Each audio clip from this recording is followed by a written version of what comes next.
Now, the International Atomic Energy Agency, has the chief of the IAEA has said that there is no evidence of a plan of structured Iranian nuclear weapons. This pitch coming in as the United States has been hammering the point that Iran is extremely close to creating a nuclear bomb.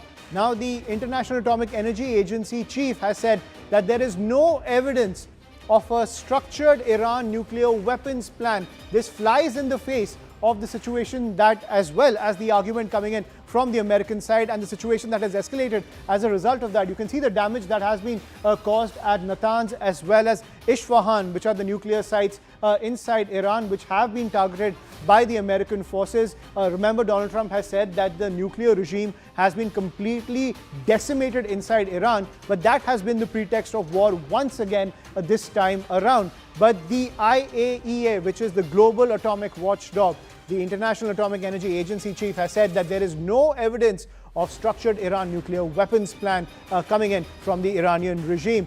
Ashok Sajjana, I want to take your point on this. When it comes to this statement coming in from the IAEA chief, does it even matter anymore what the International Atomic Energy Agency has to say on this matter? Trump has pretty much made his argument. His cabinet is in lockstep with that. The MAGA base is in lockstep with that argument. And pretty much NATO is also rallying around what Trump has to say. Does it matter what the IAEA has to say?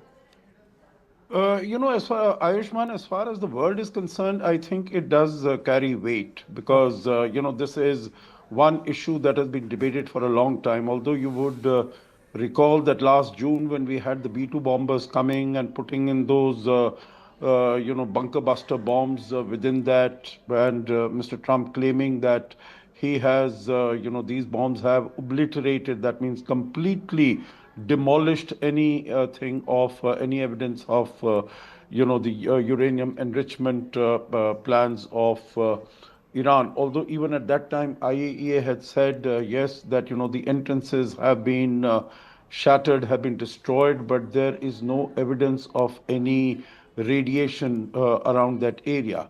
And you would recall that even around that time, the US intelligence had stated that, what the president had been saying, that they had been completely destroyed and demolished, that was not the case. And, there would have been some damage that was caused to the doors, the entrance of this, nuclear enrichment, or where, all the centrifuges were placed and where, it was stored. So that, these bombs had not really been able to penetrate and go down deep into it. So I think it's a very confusing situation still as to, there are, of course, very many reports which seem to suggest that these centrifuges and all the nuclear enrichment plants are not in any buildings, but under the mountains. And it is, impossible for any of these bombs to go in there. But what you say is right, because this argument has been made that we are going there.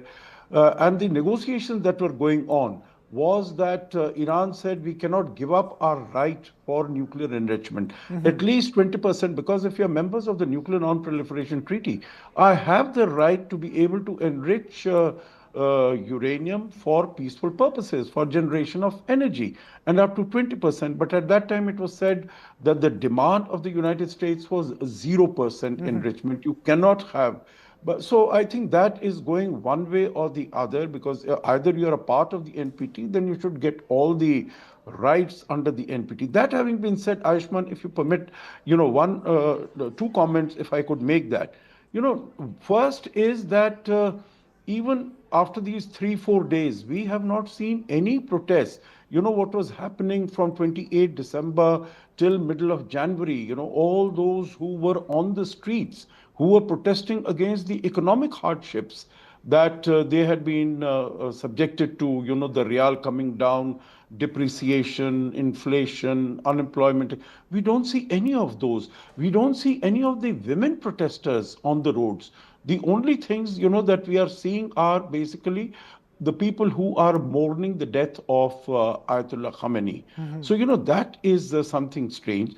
Second is maybe, Iran over these last 2-3 days has had all these many successes in the Gulf area, in West Asia, because no one really expected that Iran is going to come back and start hitting residential complexes, commercial centers, airports, etc.